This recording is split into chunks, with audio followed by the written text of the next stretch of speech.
we'll put those layers in. But look at this. Look how this just frames that face, those pieces. That shortness in there, the fullness that falls there. You've got these pieces that are surrounding the face, coming around like that. That's it. Wolf cut for 2023, hidden ponytail method. So there we go, guys, that is the finished result. That is it diffused. I'll pop it in now. I've just been up into the salon. I've just diffused it with the Dyson hairdryer. The diffuser on the Dyson hairdryer is so soft. It doesn't move the hair at all. Allows it to drive, gives it a beautiful volume. So yeah, that is the finished result. What do you think? Let me know in the comments down below. I'd love to know what you think about it because I absolutely love it. Really cool technique, something I just thought up. And if you've enjoyed it, let me know in the comments down below. Hey! Mais qu'est-ce que vous faites là? Bienvenue dans ce nouveau vlog. J'espère que vous allez bien. Les amis, j'ai terminé mon sac Amelia. Donc ça va être l'ouvrage de mercredi qui arrive. Alors c'est marrant parce que en le faisant, alors c'est super facile à faire, hein, c'est juste, en fait j'ai fait le point popcorn en agrandissant de bas en haut. Alors j'ai pas l'impression qu'avec ce fil on voit très bien les points popcorn. De profil on les voit. Je l'ai agrémenté de petits points picots au dessus. Je lui ai placé une bandoulière. Vous n'êtes pas obligé. Vous pouvez prendre le set en fait Amelia et le travailler avec juste de la Joplin. Voilà. Moi je lui ai agrémenté. Donc je vais rajouter en fait la bandoulière que j'avais choisie dans un des vlogs et j'ai rajouté le petit porte-clés personnalisable comme ça de la même couleur donc que le set. Et du coup ça fait fermoir en fait. Le fait de rajouter, bon là j'ai pas envie de le faire mais le fait de rajouter le porte-clés ça fait fermoir. Voilà. Vous pouvez placer la bandoulière à l'intérieur du sac. Voilà. Tout mignon. Donc nous sommes lundi férié, j'ai fini le tuto, donc pas de cette semaine, mais de la... Enfin, nous sommes lundi, pour vous, lundi 20, voilà. Donc j'ai terminé le sac, la blouse que vous allez voir, vous avez déjà vu du coup. Je suis un peu perdue là dans l'espace-temps.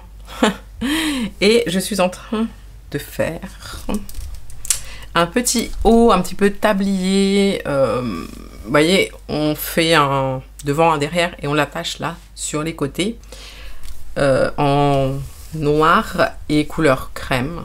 J'aime beaucoup ce point que j'ai trouvé sur Pinterest. Je pense que ça va être joli. Je l'ai fait vraiment à ma taille puisque c'est comme un espèce de petit top tablier. Je l'ai fait de épaule à épaule. Ensuite ici, comme d'habitude, on va faire quelques points ici pour l'encolure. Et ensuite, contourner de mailles serrées. Puisque en fait, ici, là, sur les côtés, je travaille avec les deux fils, mais je les détache pas, je les coupe pas. Pour qu'ensuite, j'ai une finition en mailles serrées que sur les côtés. Peut-être sur le bas, je sais pas. Mais sur le bas, j'ai envie de terminer comme ça en point éventail. C'est un point recto verso. Et je travaille l'Adoni. L'Adoni 100% coton. Voilà. Et j'ai pas oublié la veste, les amis. Je sais pas pourquoi. Je la laisse un petit peu de côté parce que c'est tellement, en fait, comment dire. Je l'ai commencé, mais j'ai du mal à la terminer. J'ai envie de m'attaquer à des choses un peu plus... à des hauts pour préparer justement l'été. La veste c'est très printemps, même si bien sûr en été le soir on peut la mettre, mais bon dans un prochain tuto de toute manière je vais la terminer puisque je l'ai commencé et puis voilà, je vous laisse pour l'instant.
Je vais répondre à qu'est-ce que c'est un FAQ. Ben, c'est simplement une foire aux questions. Voilà. Vous posez les questions et moi j'y réponds. Alors j'ai posé des questions sur Insta, Facebook et YouTube. Déjà, pour répondre à la première question qui est qu'est-ce qu'elle est devenue ma boutique en ligne, là où je vendais mes affiches, mes mugs, mes sacs. Bah, je vais vous parler du partenaire de cette vidéo qui s'appelle Munbean. Alors Munbean, c'est une imprimante thermique. C'est une imprimante dont vous n'avez pas besoin d'encre en fait. Elle fonctionne à vie entre guillemets, j'ai envie de dire. Moi j'en ai acheté une. Pour moi c'était vraiment indispensable d'en avoir une quand j'ai commencé à vendre en ligne sur internet. Parce que cette imprimante, déjà, elle vous crée toutes les étiquettes pour envoyer, que ce soit Colissimo, que ce soit Chronopost, que ce soit Mondial Relais. C'est une imprimante qui est compatible avec Etsy, Shopify, Royal Mail, DPD, bref. Elle fonctionne également en Wi-Fi, vous n'avez pas besoin de connecter l'imprimante à votre ordinateur. Vous pouvez imprimer à partir de votre téléphone. Moi, celle que j'avais achetée quand j'ai commencé, qui est à peu près au même tarif, elle n'avait pas cette option et je devais lutter avec les câbles. C'était vraiment pas agréable. Cette imprimante, elle imprime super rapidement. Vous pouvez depuis l'application, et ça c'est génial, choisir déjà le format que vous allez envoyer, enfin que vous avez imprimé, et aussi le nombre d'impressions. Si vous avez envie d'envoyer, je ne sais pas moi, 1000 merci sur des petites étiquettes au format rond par exemple, bah, vous choisissez votre format et vous mettez, je ne sais pas moi, 100 copies, 1000 copies, et elle va vous imprimer directement les 100 copies, les 1000 copies. Elle a une option aussi où vous pouvez créer à partir de cette application, vous pouvez créer votre étiquette vous-même et vous avez beaucoup d'options de papier également, du papier d'étiquette ronde rose, comment dire, arc-en-ciel. Moi j'ai choisi un papier couleur craft parce que ça va avec un petit peu mon univers, mais voilà. Et les amis, bien sûr, je vous laisse le lien dans la barre d'infos. En plus, elle vient avec sa petite étagère super mignonne dans laquelle vous pouvez même placer votre rouleau d'étiquettes en dessous, l'imprimante au-dessus. Je trouve que c'est génial. Moi, la mienne, elle n'avait pas tout ça.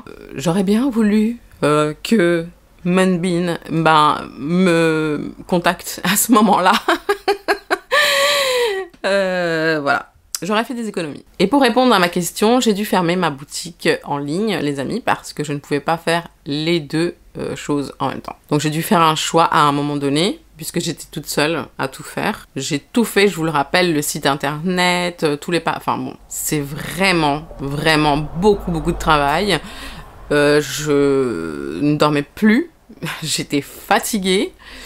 Donc j'ai dû faire un choix, et je me suis souvent posé cette question, est-ce que je continue les tutos ou est-ce que j'arrête les tutos, je ne fais que des vlogs et je continue mon entreprise? Et du coup c'était deux passions qui étaient là, on va dire qui se faisaient concurrence entre le dessin et le crochet. J'ai choisi le crochet mais je continue à faire du dessin sans le commercialiser. Voilà. Alors, ensuite, depuis quand crochettes-tu? Est-ce que tu te sers de modèle ou c'est ton inspiration? Sinon, je t'adore, reste comme tu es. Des bisous, KO. Bah merci. Eh bien, je crochète depuis... Waouh. Je ne sais plus, 8 ans peut-être, un truc comme ça. Ouais, depuis 8 ans. Je me sers parfois de modèles que je vois sur Pinterest. Par exemple, pour ce top que j'ai là, qui sera bientôt en ligne, ne vous inquiétez pas. Par exemple, cette petite blouse là, cette petite mignonnerie, je me suis servi d'une photo donc, que je vais vous mettre à l'écran et d'un point que j'ai trouvé sur Pinterest, puisque le modèle sur la photo n'est pas au crochet. On dirait du crochet, mais ce n'est pas du crochet. Et ensuite, je l'ai modifié, je l'ai remixé, quoi, j'ai fait autre chose. Voilà. Donc ça, c'est une des façons que j'ai de créer. Et une autre façon que j'ai de créer, et qui va me ramener à une autre question, c'est quels sont les ouvrages, les livres que je peux vous conseiller. Honnêtement, mes livres, ils sont ici, là. Moi, j'aime beaucoup les livres et je m'en sers. Je regarde les points. Par exemple, une autre façon parce que là, je pars en cacahuète. Une autre façon que j'ai de créer, c'est que je regarde un point que j'aime et je regarde un petit peu la tendance du moment. Enfin, et voilà. Et je crée par rapport à ce point, par exemple, cette chemise. Ensuite, j'agrémente de petites choses, voilà, des points que j'ai l'habitude d'utiliser. Mais voilà, ça, c'est une autre façon que j'ai de créer. Qui est partir de points, tout simplement, de points de crochet. Les sacs, c'est complètement l'imagination et des points. Les points, bien sûr, ils me guident, les points de crochet, puis ensuite, je l'imagine. Qu'est-ce que je verrai, comment je la verrai, comment le verrai, comment j'ai envie qu'il soit. Voilà pour répondre à la question. La question suivante m'a beaucoup plu. Coucou Kao, aurais-tu envisagé de programmer une rencontre avec tes followers, de vrais fans comme moi par exemple? Même si j'habite la Savoie, je m'organiserai pour venir te voir. Merci pour ton peps, ta bonne humeur, ta voix et ces incroyables tutos. Des bises, à bientôt, Peggy. Eh bien, c'est marrant parce que j'en parlais avec une copine, je lui disais, ça serait pas mal de faire une émission de crochet, je viens crocher chez toi ou tu viens crocher chez moi. Et en vrai, j'aimerais beaucoup le faire, j'aimerais beaucoup faire ça pendant longtemps, et même je pense que c'est encore quelque chose qui m'intéresserait de faire, c'est des ateliers en vrai, des ateliers de crochet où on est toutes là à boire un petit café et faire du crochet. Pourquoi pas? Alors cette question, elle m'est revenue énormément, que ce soit sur Instagram ou sur Facebook. Coucou, est-ce que tu arrives à vivre décemment de ton art? Du coup, je me pose souvent la question, êtes-vous bien rémunéré sur YouTube et comment les envers du décor? Si ça ne vous gêne pas, je vous suis depuis vos débuts et quelle progression du coup? Voilà, avez-vous un salaire? Alors, je vais pas répondre clairement à cette question parce que c'est un peu plus compliqué que ça. C'est très long en fait, YouTube, pour ce qui est du crochet. Crochet français. C'est très long. Moi, j'ai mis, ça doit faire 1 an ou 2 que j'arrive à me verser un salaire et je ne gagne pas que avec YouTube, bien évidemment. Si vous avez envie de démarrer sur YouTube avec du crochet, ce que je peux vous conseiller, c'est de garder votre job si vous avez un job, parce que moi, c'est comme ça que j'ai fait. J'étais freelance, graphiste freelance au départ, et je faisais les deux. Et c'est pour ça que je n'étais pas très assidue dans les publications. Donc oui, c'est long, les amis, c'est très long. Et je ne gagne pas le salaire de Squeezie ou de Natou, ou je ne sais pas, vous voyez. On arrive à en vivre normalement, j'ai envie de dire. Pas comme on voudrait peut-être, je ne sais pas. Mais en tout cas, le conseil que je peux vous donner, si vous avez envie de vous lancer, ou si c'est juste par curiosité cette question, si c'est par curiosité, je ne donnerai pas de chiffres. Et si c'est parce que vous avez envie de vous lancer, réfléchissez avant. Posez-vous, regardez la concurrence, munissez-vous de patience, courage. Il faut garder en tête que lorsque on est sur YouTube et que on devient créateur de contenu, c'est un travail qui était très peu reconnu en fait, moi quand j'ai démarré, même voire pas du tout. Les gens ne voyaient pas ça comme un travail. Ça commence à changer, heureusement. Les mentalités, les mentalités commencent à changer et commencent à voir effectivement que, par exemple, alors ce n'est pas le cas pour le crochet, mais par exemple, on peut demander à des youtubeurs de jouer dans des films, on peut demander à des youtubeurs de faire des émissions de télé. Aujourd'hui, YouTube, la télé et le cinéma, par exemple, c'est lié, c'est relié. Donc ça évolue, ça va continuer à évoluer, j'espère, dans le positif. Et je suis très contente, mais aujourd'hui, je suis contente d'en faire partie. Si c'était à refaire, je ne sais pas si je referais en fait. Parce que ça a été vraiment très très long. Et c'est beaucoup de travail. L'envers du décor, c'est une journée normale, je la commence à 7h, je me lève. Je commence à travailler vers 8-9h et je termine vers 23h tous les jours. Et ça, c'est pour avoir un week-end, pour que mon samedi et dimanche, et encore le samedi, je fais le montage de mon vlog. En fait, en gros, c'est pour avoir mon dimanche off où je ne fais rien. Voilà les amis, je publie 2 vidéos par semaine, enfin un tuto et un vlog. Enfin imaginez, avant, je publiais 3 vidéos, je crois, 3 tutos par semaine. C'était... là, je dormais plus ni la nuit. Donc ouais, c'est beaucoup de travail pour très peu de rémunération. Heureusement qu'il n'y a pas que YouTube. Une partie de votre salaire, c'est YouTube. Une autre partie de salaire, c'est le reste du métier de créateur de contenu. Bonsoir Kao, merci pour cette idée de FAQ. J'ai débuté le crochet il y a 9 mois. Grâce à vos tutos, j'ai appris très vite et j'ai réalisé le gilet poilu, le gilet fleur de mes rêves et adapté les rideaux triangles en granny, mais j'ai tendance à commencer beaucoup de projets et à ne pas les terminer aussi vite que je souhaiterais. J'ai commencé le défi plaid, la lampe granny, la banane fleur des bois, la chemise mixte. Ma question, conseillez-vous de se concentrer sur un projet à la fois ou de papillonner sur différents projets en même temps? Dès qu'un tuto sort, on a envie de le faire. Oui, bah c'est normal.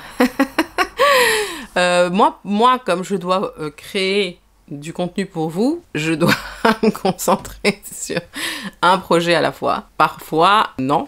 Puisque parfois j'ai du temps. Là par exemple j'ai pris beaucoup d'avance, donc je suis sur un sac en même temps. Et j'aime bien quand j'ai du temps en avance justement parce que je peux me poser 2 minutes sur la création et réfléchir. Et même si en fait j'arrive à avoir des idées très rapidement parce que tout m'inspire. C'est vrai que je suis quelqu'un qui... je vois un truc, j'ai envie de le faire par exemple.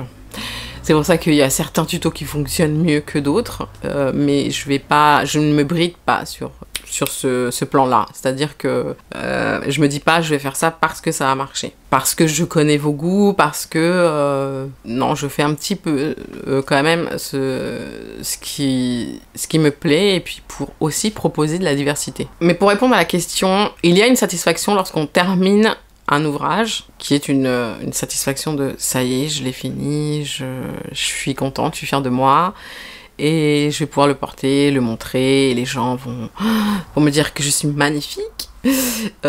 Si vous ne terminez pas l'ouvrage, c'est sûr que vous n'allez pas avoir cette satisfaction. Donc moi je vous conseillerais d'avoir peut-être 2 ouvrages en même temps, comme ça au moins il y en a. C'est sûr, au bout d'un moment, il y en a un que vous allez finir, mais pas plus. Voilà. Mais sinon, si je devais vraiment conseiller un truc, c'est terminer l'ouvrage et puis passer à un autre. Mais c'est vrai que des fois, c'est difficile parce que il y a des ouvrages qui deviennent ennuyeux. Quand c'est beaucoup de répétitions, on a envie de faire autre chose. Bah oui, c'est possible aussi. En gros, faites comme vous avez envie, comme vous aimez. Moi, parfois... je commence un ouvrage, je le termine, et parfois j'ai 2 ouvrages en cours, voire même parfois 3. Donc c'est à partir du moment où vous le finissez et que vous vous dites ah ça y est c'est fini, je suis contente et vous êtes fiers de vous, c'est le principal. J'aimerais connaître votre technique pour accorder 2 pelotes de laine de la même couleur. Eh bien, ça, c'est... Alors, avant, je faisais systématiquement dans les tutos, je montrais cette petite technique. Maintenant, je le fais plus puisque maintenant, je fais un nœud. Tout simplement, un double nœud. Et je coupe, pas à ras les fils, mais quand même. Hein. Et puis voilà. Et quand arrive le nœud et que je suis en train de faire un point, ben, j'essaye de le camoufler dans le point. Dans la bride, dans la maille serrée ou peu importe le... Bon, c'est un petit peu plus difficile quand c'est une maille en l'air. Mais voilà ce que je fais pour cacher le... Enfin, pour accorder les 2 pelotes. Bonjour, avez-vous avancé sur votre idée de livre? Eh bien, j'ai avancé, j'ai fait une petite maquette, en fait, de ce que je voyais comme tuto que je pourrais faire à l'intérieur et je l'ai envoyé à des maisons d'édition. Je n'ai pas eu de retour. Du coup, je continue à être coachée. Là, j'ai coaching la semaine prochaine pour ça. Et je suis un petit peu, en fait, démotivée par rapport à ça parce que je vois qu'il y a énormément de personnes qui font des livres. Pas que dans le crochet, hein, que ce soit dans le crochet, dans tous les domaines. Hein. J'ai l'impression que c'est la mode, en fait, de faire un livre. Et moi, je suis quelqu'un qui va à contresens. J'aime pas quand tout le monde fait un truc. Donc, je sais pas. Pour l'instant, je vais voir. De toute façon, la semaine prochaine, je n'ai pas eu de réponse, déjà, premièrement. Hein. Faut être honnête, j'ai pas eu de réponse. Après, en parlant avec une copine youtubeuse, elle me disait c'est quand même pas mal de travail pour peu, en fait, de résultats. Donc, je ne sais pas. En fait, cette idée de livre, je la garde et je verrai l'évolution au fur et à mesure du temps. Je verrai. Je pense que quand ce sera le bon moment, avec la bonne maison d'édition, parce que je peux aussi le faire en auto-édition. Mais en auto-édition, ça me demande énormément de travail puisque il faudrait que je fasse tout de A à Z, juste avec un imprimeur et puis vous les envoyer de chez moi. Donc ça reviendrait un peu à revenir un petit peu dans le travail de la boutique que je faisais et c'est trop de travail. Donc c'est pour ça que je veux absolument travailler avec une maison d'édition, si ça doit se faire, parce que là, honnêtement, je ne sais pas. Je vous en dirai plus dans les vlogs, hein, je vous tiendrai au courant de l'évolution de ce projet, mais pour l'instant, à voir. Affaire à suivre. Hello, aurais-tu des conseils à me donner concernant une création? Est-ce qu'il existe comme des droits d'auteur? Est-ce que tu vis de tes créations ou plutôt de tes vidéos? Est-ce que tu crois aux métiers liés à la laine, au crochet et au tricot? Oui, j'y crois, mais je crois que c'est très laborieux, comme je disais juste avant. Mais j'y crois, bien sûr, sinon je ne le ferai pas, c'est sûr. Je suis quelqu'un quand même qui a les pieds sur terre, mais c'est dur. Il faut de l'endurance, beaucoup de patience, de la détermination, il faut, voilà, et puis il faut être entouré, avoir un filet de sécurité, etc. Et la question c'était, alors oui, il existe des droits d'auteur, les amis, à la SCAM. Donc lorsqu'on est, comment on appelle ça, créateur de contenu sur YouTube, on s'inscrit à la SCAM, qui est l'organisme en fait qui gère les droits d'auteur de vos vidéos. Et oui, et donc... est-ce que je vis de mes créations ou plutôt de mes vidéos? Je vais rebondir sur une autre question, puisque je vais mettre en... Merci pour la question. Je vais mettre en vente quelques créations sur Vinted. Alors, pas tout de suite. Pas tout de suite. Et c'était... Quelle question déjà? Oui, je crois qu'on me demandait mon nom sur Vinted. Alors pour l'instant, je ne vends rien, mais je vais mettre en vente des ouvrages au crochet, des choses que je ne mets plus et que j'ai fait et que j'ai pas envie ni de les jeter, ni de les donner. Donc oui, je vais les mettre en vente sur Vinted. Et je vous donnerai mon nom à ce moment-là. Mais je crois que je m'appelle... je ne sais plus comment je m'appelle. Comment je m'appelle? Je ne sais pas, les amis. Je vous donnerai de toute manière toutes ces informations lorsque je les aurai. Puis si ça vous intéresse, pourquoi pas. Il y a souvent des personnes qui me demandent sur Instagram s'ils peuvent acheter, par exemple, la chemise. Là, la chemise, celle-ci, je me souviens plus comment je l'ai appelée. Il y a quelqu'un qui voulait me l'acheter. Et bon, moi je l'aime ma chemise pour l'instant. Donc, mais oui, je vais faire ça. Bonjour, dans votre dernier vlog, j'ai vu votre collection de livres de crochet. Est-ce qu'il serait possible de nous les montrer? Les ouvrages en français sont limités. Surtout sur les différents points. Ce serait chouette de voir ce que vous avez, même dans une autre langue. On peut toujours s'y retrouver avec les symboles. Merci, merci. Et bien ce sera dans le prochain vlog, les amis, puisque j'ai peur que ce soit trop long. Mais en gros, la Bible du crochet... le crochet en 180 points, mes premiers pas au crochet, le guide moderne des granny square, carré et compagnie au crochet, crochet au naturel, mandala à crocheter, amigurumi kawaii, les amis de Picapau, coucou Kao, comment répartir les mailles quand on a un multiple parce que on met moins de mailles pour les manches que pour le dos et le devant? Merci pour ta réponse. Bah ça, en général, je l'explique dans les tutos. Après, il y a beaucoup de personnes qui m'ont fait des demandes de vêtements de bébé, des ombrelles, des vêtements pour hommes. Alors c'est pas le principe de la foire en question les amis, et c'est pas de faire des demandes, c'est de poser des questions. Ah oui voilà, pourriez-vous me donner votre pseudo sur Vinted s'il vous plaît, merci. Donc ça va être bientôt, je vais bientôt faire ça. Bon bah je pense qu'on a terminé là les amis, je regarde s'il n'y a pas d'autres questions. Est-ce qu'on pourrait avoir des tutos avec un peu plus de technique pour se perfectionner et avoir des ouvrages un peu différents au niveau des points et des finitions? Oui, moi j'ai peur qu'en faisant des choses très compliquées, je peux faire ça, il n'y a pas de souci, hein. Mais j'ai peur de perdre les gens en faisant des calculs, parce que j'ai souvent des questions sous mes vidéos en me demandant combien de mailles en l'air pour telle ou telle taille. Ces questions-là qui sont pour moi, où je me dis mais j'ai loupé quelque chose dans la vidéo parce que j'ai pas dû bien expliquer. Alors si je fais des choses très compliquées, j'ai très envie, hein. D'ailleurs, je pense peut-être que vous êtes en train de penser à des petites blouses avec des points ajourés, avec de la dentelle, ce genre de choses. Il y a dans les prochains tutos, il y aura. Et on fera des petits points bien compliqués. Avec des différentes finitions aussi, bien sûr. Les amis, je suis en train de faire le montage et j'ai oublié une question qui est très, très drôle. C'est ma question préférée. Est-ce qu'on peut vivre dans une maison de pelote de laine? Eh bien, j'ai envie de dire que en ce moment, je suis en train de regarder les vidéos de Anna's Bushcraft. C'est une nana qui a décidé de vivre dans les bois et elle part de rien, en fait, dans les bois, même pas dans la jungle. Elle part de rien et elle construit sa maison tout en bois, mais vraiment de rien. Je vous conseille de regarder cette chaîne.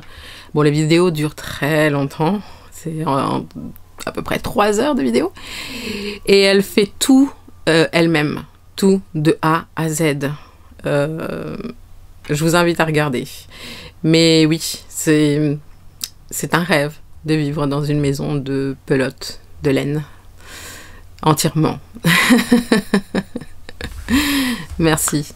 Bon bah voilà, j'ai fini cette petite FAQ. J'espère qu'elle vous a plu, que j'ai pu répondre à vos questions. Je n'ai pas eu énormément de questions. Je pensais que j'allais avoir beaucoup plus de questions. Mais tant mieux, hein. Comme ça, ce passage du vlog ne durera pas si longtemps. Mais de toute manière, je vais, moi, vous quitter ici. Je vais le clôturer, le fermer. Je vais fermer ce dimanche alors que nous sommes vendredi. Et vous montrer mon petit haut que j'ai... Bah, je vous ai montré tout à l'heure là, mais je suis tellement contente les amis du résultat. Ça va être pas cette semaine mais la semaine qui vient. Vu que j'ai pris de l'avance, maintenant je suis contente. Là, je suis sur un autre ouvrage que vous allez découvrir dans le prochain vlog. Voilà, je vous remercie beaucoup pour toutes vos questions. Et merci d'être toujours fidèle au rendez-vous, d'être là avec moi. On va se faire des gros câlins. Venez, venez, venez. On se fait des gros câlins. Je vous souhaite un bon dimanche, une belle semaine à vous, un bon crochet. Je vous embrasse très, très, très fort et je vous dis à très bientôt dans une nouvelle vidéo. Ciao, ciao!